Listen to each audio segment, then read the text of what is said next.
to you about something really important. I know you guys hear a lot of key phrases on the internet or on social media. Like right now, pivoting, that's like a big word. We got to pivot our businesses. We have to pivot our lifestyles. We have to pivot, pivot, pivot, pivot, pivot. And you know what? We do. We totally have to pivot. But here's what I want to talk about as far as these key words. Some of them are super positive, right? Some of them we already know, and now we put a word around it. We know COVID came and lifestyles changed, and we had to learn to move with it or get left behind.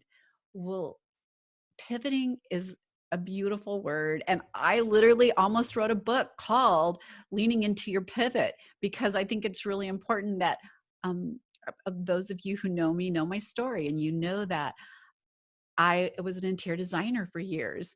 Now I'm in the health and wellness industry. I'm creating global influencers in the health and wellness industry. That is not where my background came from or my education or where I thought my dreams were going to take me. But yet here I am because I leaned into my pivot. So sometimes it's just easier to lean into where you're being led than to fight it. And for me, this is definitely when I leaned into the direction I was supposed to go, magic started happening. So here's one of the things. This is like the whole basis for the show. The other keyword I hear all the time from mindset coaches and business coaches and lifestyle coaches is, what's your why? You got to know your why. Well, whys are kind of easy, right? I get up in the morning. Why? Because I'm supposed to. Like the sun comes up and I say to myself, I got to get up. And then the next thing I know, I got up. I got to eat. Why? Because I'm hungry. I had a why. I filled that why with food. And so whys they are really important. I'm going to give you a little visual on kind of where I'm going with this talk and why I think it's so important going into 2021 and during this holiday season is whys are really important. But here's the difference about having a why and having a purpose and having your why turn into your purpose. When New Year's Eve comes around, we all create these beautiful dreams and visions for our next year, our future. I'm going to be super successful. I'm going to make so much money. I'm going to write my book. I'm going to quit smoking. I'm going to go to the gym and get in shape. I'm. All these things you're going to do. And some of us actually do them. Some of us get started on doing them and then life gets in the way because we just didn't have a big enough why or purpose. What if your why is going to the gym? I'm going to go to the gym. I'm going to get a trainer. I'm going to work out 3 days a week. I'm going to do this and I'm going to do that. And then you start on January, right? You have a plan, got your trainer, you show up. Come the end of January, you miss a session or two, life gets in the way, you're exhausted, there's too much work, the kids need you, the wife needs you, the husband needs you. There's a lot of need going on. So you miss another session and another, and pretty soon you're like, whoa, how many of you, I'm totally guilty of this, never canceled your gym membership, even though you don't go because you're too embarrassed to admit defeat, right? So you just keep paying that gym membership because I'll go. I'm going to go, right? And you're just too embarrassed to say, I quit. I cancel. I'm not doing this. But going back to the why, when I go to the gym, well, I don't go to the gym. So let's be honest here. And it's not because of COVID. I'm just not a gym going kind of girl. I'd rather be outdoors walking or, doing something at home or doing a yoga class. I've just never been that gym girl. But if I had gone to the gym in January, because that was my resolution, I'm going to go to the gym. I'm going to become that gym girl. I'm going to force it upon myself because it's good for me. And come January, the end of January, February, I'm not in the gym anymore. But you know who's in the gym in June? Like I might pop back in because I was too embarrassed to cancel that membership. And you know who's there? That bride. That bride whose wedding's coming up in the end of June or July. And in December, she has envisioned herself in her wedding dress, walking down the aisle to that man of her dreams. And he's standing there, and you think about him seeing his bride come down that aisle for the first time, and he starts to tear up, and she wants to create this emotion and this memory. And that girl is in the gym still, busting her butt to hit her goal of her wedding day. Because not only does she have a why, she now has a purpose. She has a purpose attached to that why. So it's really good to have whys. Why it up, guys. I eat why? Because I'm hungry. Sometimes I eat when I'm not hungry. Whys are super important. But when your why turns into your purpose, magic starts to happen. So my why was being sick, right? I got sick. And my why was, how do I survive another moment? How do I create a memory with my grandkids? They were very young. I remember thinking that my grandson, who's going to be turning 10 soon, he was brand new. He was like 9 weeks old, holding him in my arms, knowing I had weeks left, thinking, how will he remember me? And at that moment, it was like not big things I wanted him to remember. I wanted him to remember how I smelled, what it sounded like when I laughed, what it felt like when he came in the door as a little kid and smelt something cooking in the house. And I hugged him and gave him those little red lipstick kisses all over. I mean, how many of you remember your grandmother giving you red lipstick kisses?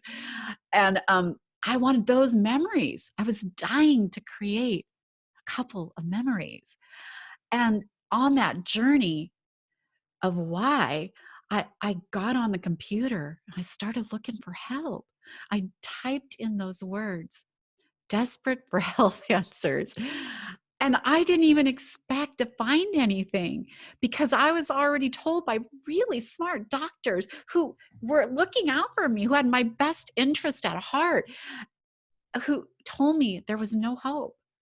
And my one doctor, my surgeon, he's retired now, but I will never forget this man, because when he gave me the option of staying in the hospital and being made comfortable or going home, he really wanted me to stay in the hospital. But I wanted to go home. I felt like I had come into this hospital healthy, nothing wrong. And now I'm dying. I just wanted to be out of there and give back some control, have some say so about what was going on in my life. And he said I could go home if I allowed him to call me and check on me. He called me every single morning for 3 months. Every morning, Monday through Monday, on his days off, my phone would ring at 7 a.m. and it was my doctor. And he would say, "How are you today?" "How's it going?" And I always had a positive mindset. And that was one of his problems with me, was that when he would ask me how I was doing, I would say, I'm fine, everything's fine. Because I didn't want to talk about the negative. I didn't want to focus in on that. I was still here, right? And so for 3 months, every single morning, I kid you not, this doctor called me either on his way into surgery or, charting every morning at the same time. My phone rang and this doctor called me. He was that invested in my health and in the outcome of what was going to happen in my life. So I know that they were really trying. They didn't not put an effort towards getting me well. And it was really defeating for them to send me home and say, there's nothing more we can do. It wasn't like I was even that old. I was just 51. And so I go home and I look on the internet knowing there's probably nothing out there. These great doctors told me there was nothing, but I had a why. I wanted to make a memory. I wanted to make a memory that would stick with my grandson. So I got on the computer and I typed in those words, desperate for health answers, because I did not know what I was looking for. And I am not, well, I am now, but at the time, I barely could get an email out, much less be active on social media. So to filter through all the responses I got was really scary, because I'm just going to say it. There's some not so caring people maybe on the internet, or they're doing what they're doing for the wrong purpose. And it's okay. We have to just be smart as consumers to ask questions. And if there's a magic pill, it's probably not going to work. And so we have to take some accountability for what we opt into when we're on social media. But having said that, I was desperate for a health answer. So if somebody would have told me, like, you know what, take some dog poo and rub it all over you and just let it marinate for a few days, and this is going to make you feel better, I probably would have tried it. So I was desperate for health answers. So I got on the internet, and let me just tell you, where else in the world can you be on your deathbed? Like, I was too sick to get out of bed. I mean, I want you to picture this. I was losing weight like crazy because I could not sustain I had no food. I had not had any food or water across my lips in what, 2 months? By the time I was able to start taking in food and water, it was 4 months down the road. But I was weak. I was pumping in TPN, which was shutting my organs down. But where else in the world can I type into my keyboard, desperate for health answers, and literally in seconds extend my reach across the world to find answers? And I did. I found answers. I found people who were invested in helping others, who were invested in hearing my story and answering questions. And yes, there were those people who were just pushing products. They were product pushers, and they love their product. There's nothing wrong with that. They just weren't going to save me. So I had to filter through. And when I did, and I started getting well, and I found out there was holistic medicine out there. Like, I was 51 years old. I had no idea what holistic medicine was. And it's not like I'm not educated. It's not like I don't know medicine. I have two daughters that are now doctors of natural medicine. My husband is a veterinarian. My sister is a critical care cardiac nurse. So if you have air flight in Los Angeles, she's probably picking you up because she works for Mercy Air. Like, we have educated people in our family. I did not know what holistic medicine was. And it was like this whole world all of a sudden opened up. And all I could think of was, oh my gosh, how come nobody knows about this? Is it brand new? Like, no, it's been around for a really long time. Here's the thing. Holistic medicine is phenomenal. It's not necessarily what you want to use when you get to my stage in life and that ill, but I was grateful and blessed that accepting that helped me. What you're going to want to do is look into holistic options to maintain your health and wellness, right? Keep yourself in that better state, that thriving state, as long as possible. Because again, I also understand the fact that we aren't supposed to be on this planet forever. We are born with an expiration date. And because I now not only know that, but my expiration date was so close that I have opened my eyes and I leaned into what was passionate for me. My why of trying to survive a few more days, a few more weeks, hours, whatever that looked like, to create some memories with my grandchildren. That why turned into a purpose, a powerful, powerful purpose. It literally changed my life when I realized that what my purpose looked like, what it felt like, what it was going to do when I created it, how it was going to put a ripple effect of change out into the world that could possibly affect generations of people, not just me, not just my grandkids, not just maybe their kids. Maybe it could create that kind of change. And some of you might be laughing, thinking, how is one person going to create that kind of change, right? Let me tell you, one person can. We have lights, right? Because of Edison. One person. We fly because of two brothers.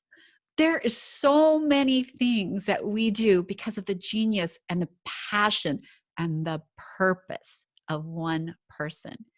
And if I help one person move from their why into their purpose, and they go out into the world and start serving others, bingo, I hit the jackpot. I hit the mother load. I would be like, that's how I measure my success.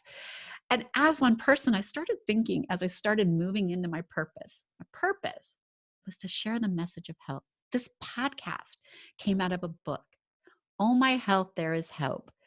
Someone asked me to write my story. And I said, oh, yeah, of course. I started writing it. I'm not a writer. And I realized partway into it that after weeks of slaving over this book, laughing and crying and bringing up all those emotions, I had like one really good chapter. That was it. So I thought after hearing other stories like mine, wow, wait, what about if I combine some of those incredible stories with mine? And so that's how Oh My Health, There Is Hope, the book came out. I couldn't stop there. When I saw how their stories were affecting others, I could not leave it alone. I had to share more stories. I've never podcasted in my life. I have no idea how to do a podcast, but I can tell you this, I know how to talk and I can talk a lot, obviously, because here I am doing a solo show. And I thought, what about inviting people on the podcast? What if I let others share their stories of hope? Because many people will not relate to my story, but somebody's story of help or success or how they overcame something. Maybe their story is something somebody else is waiting to hear. I believe that if you have nothing in life, right? You feel like I have nothing. I'm nothing. I don't have a magical anything. I promise you, you have a magical story. Your story is powerful. Your words are powerful. And sharing your story with the world, I just want you to think about this for 1 minute. Sharing your story with the world, your journey, the beautiful gifts and heartaches and scars and wounds and triumphs that you've received throughout your lifetime and sharing that with the world, that might be the story of hope that somebody is waiting to hear to move forward, to come out of a dark place, to realize they're just flesh and bone like me. If they can do this, so can I. And so you have a very unique gift.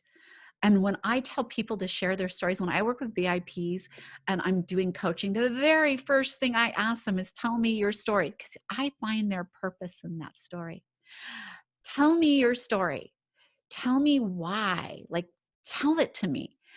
And their story is truly a beacon of light that when they share that blows out of them across the world to whoever hears it and starts sending these beautiful heartbeats to connect to others and draw them in.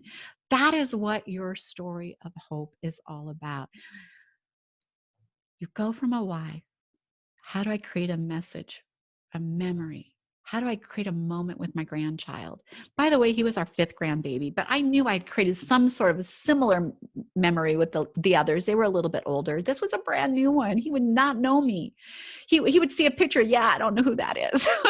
I wanted to impact my family's lives. I wanted to leave love. And my why to do that became a purpose.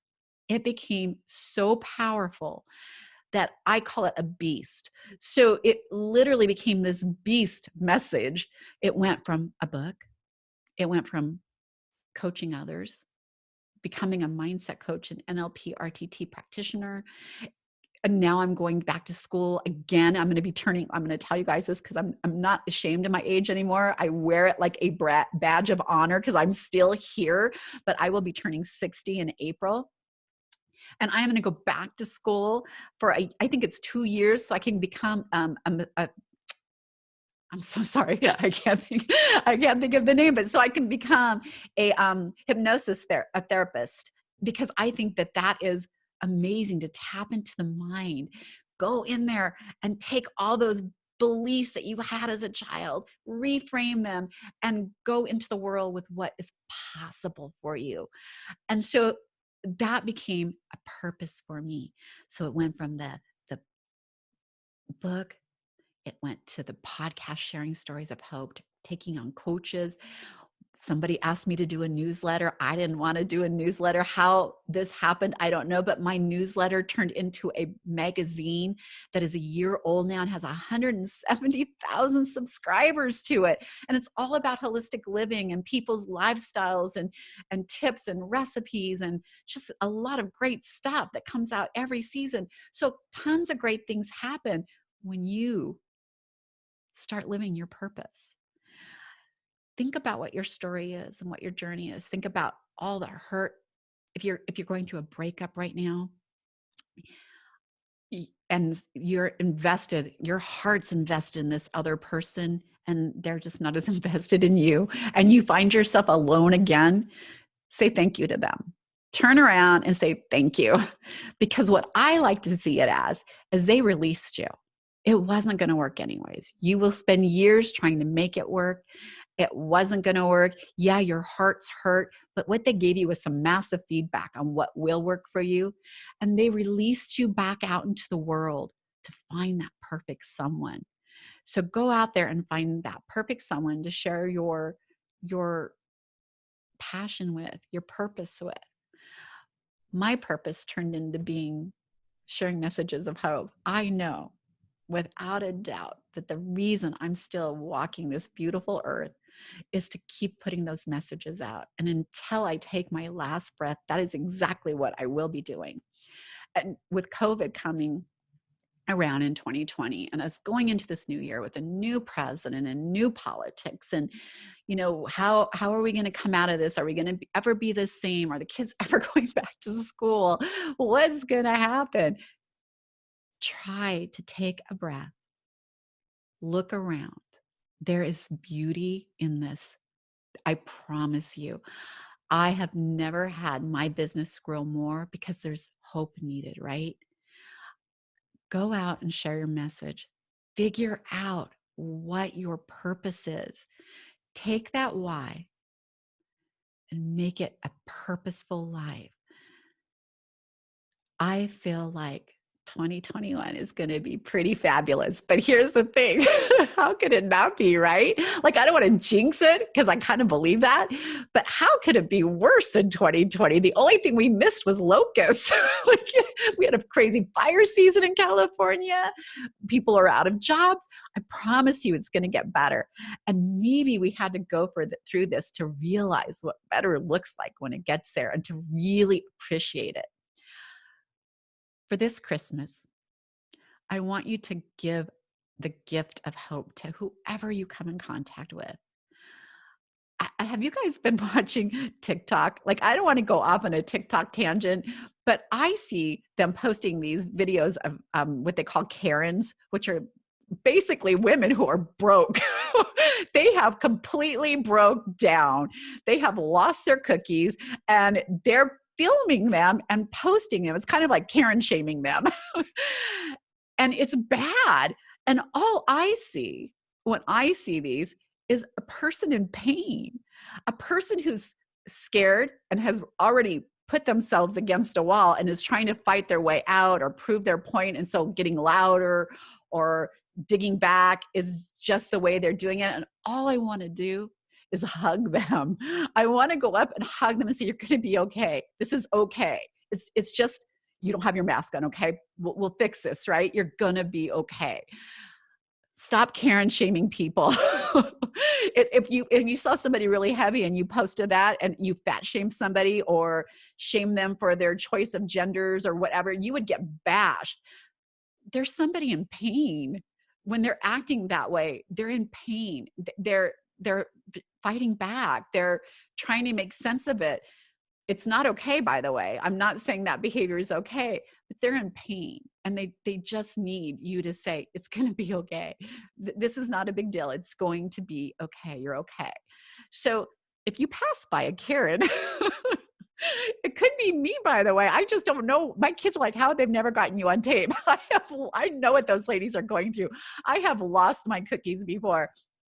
You do something to one of my children and comes Karen. She'll come after you. It's not like Mama Bear, right? It's that Karen is going to come out and get right between you and them, no matter what it takes. And all I needed was you to say, oh, I'm so sorry. You're right. I was out of line. So I want you to go forward. in a more compassionate state, understanding that we're all going through a lot right now, right?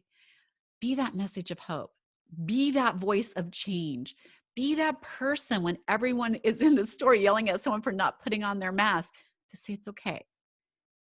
You got this. We're okay. You're going to be okay.